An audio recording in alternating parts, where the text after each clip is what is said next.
You know what else sucks? This food. But I'm gonna be eating it for a while. This is Strat-Edgy.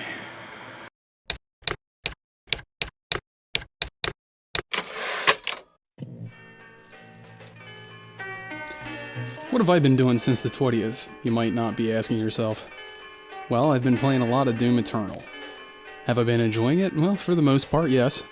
But I've been dogged by a sort of background sorrow.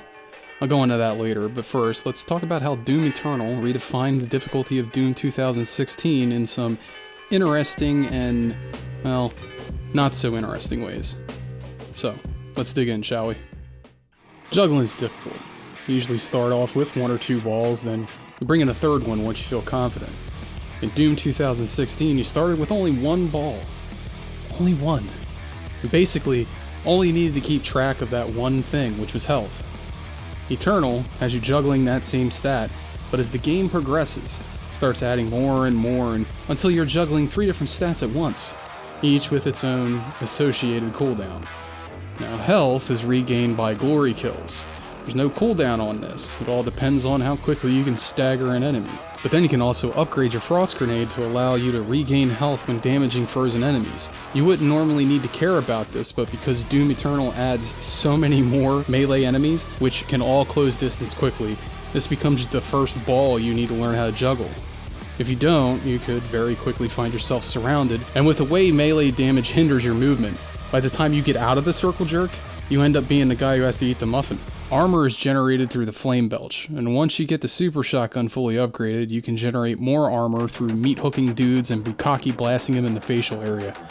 In later levels, keeping your Doom fellow on full armor can make your life a lot easier, so this will quickly become the second ball that you need to keep in the air, and the second cooldown that you need to keep track of. This skill has a caveat, however. To be effective, you need to Flame Belch groups, which means this is a more opportunistic thing, but because armor keeps you alive, you need to create those opportunities whenever you can.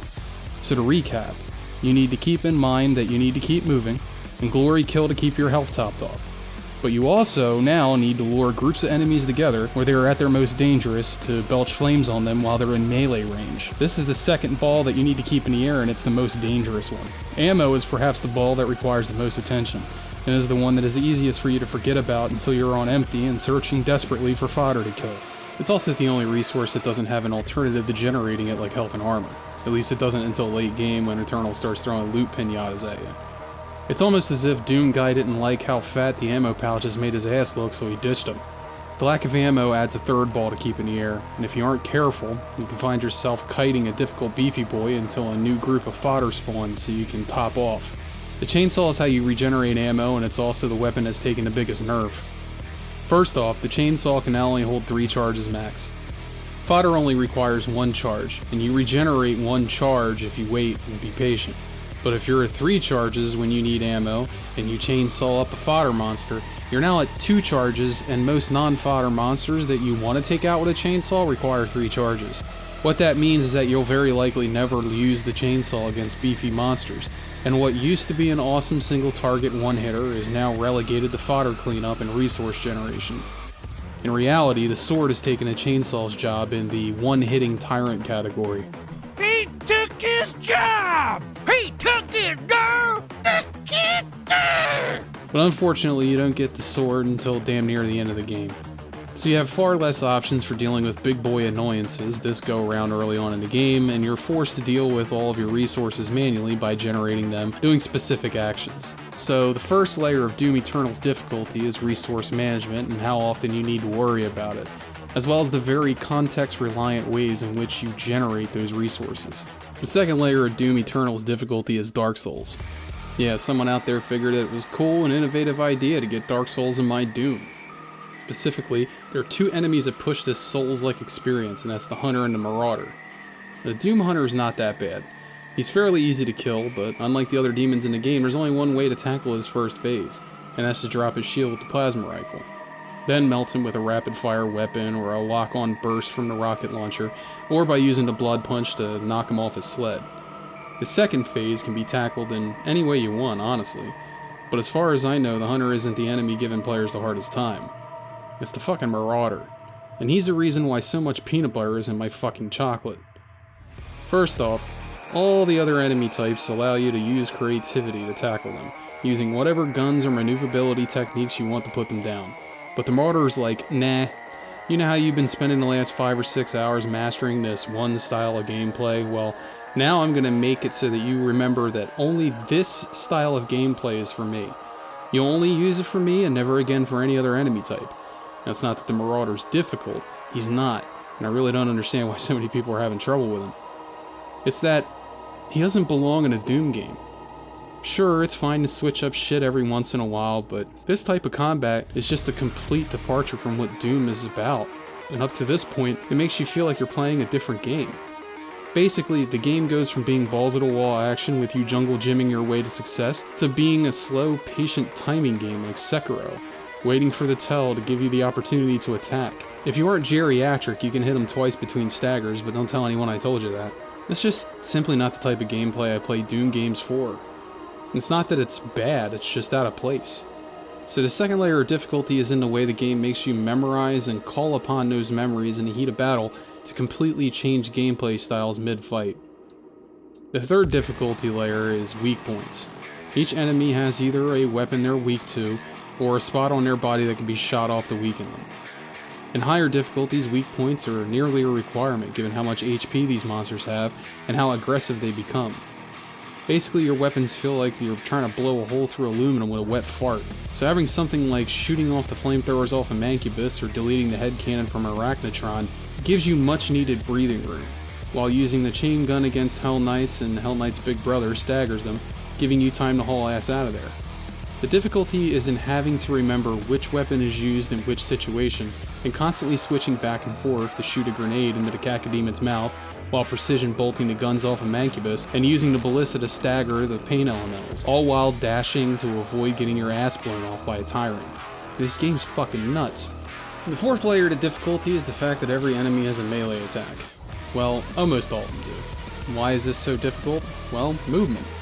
So, Doom 2016 had the Imp, which kept you moving because even on Ultraviolence, a single fireball could tank half your health. But in Eternal, since everything wants to get within handjob range, you find yourself jumping and using a dash a lot more. So not only are you trying to manage your resources, but you're also trying to keep distance between you and the hordes of fodder enemies that want to strip hunks of flabby bits off your body. But movement isn't the only difficulty because the level design, especially later on in the game, requires precise movement, or you'll be going for a dip in a lava bath. So not only are you jump dashing out of range of enemies, but you're also supposed to do that in situations that require you to plan your escape to a platform that's safe. You might be thinking, well, that sounds hard. I don't think I like that. Well, it made one change that I think not only makes this all bearable, but also provides a ton of replayability.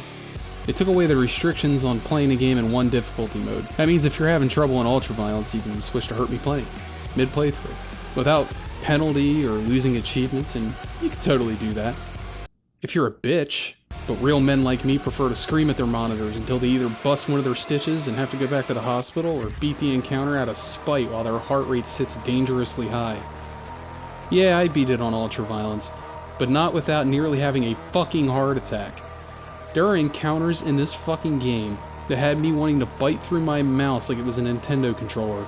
I refuse to change that difficulty even though it would have made my playthrough so much more fun at times.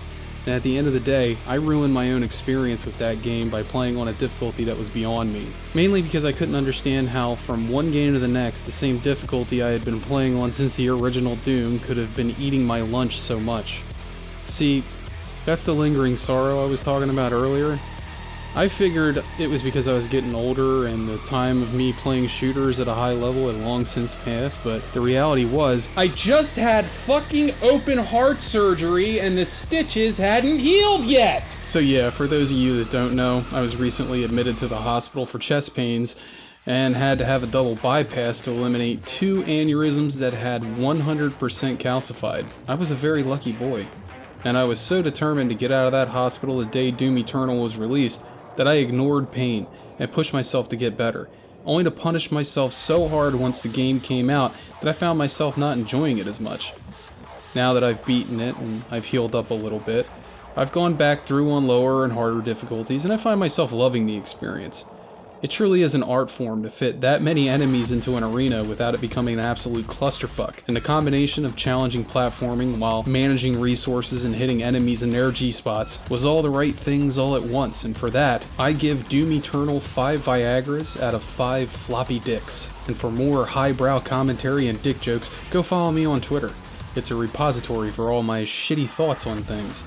Also, if you feel like supporting me in the time of the plague, it is welcome. I won't be able to go to work for a couple of months with my chest having been split open, so, you know, any help is appreciated. So if you're willing to help, yeah, check out the Patreon. And to those that stuck around, thank you. You guys and gals are the reason why my channel is still alive and the algorithm hasn't dustbinned my ass. And this has been a rant from Strat-Edgy, and now that you heard it, go play some games.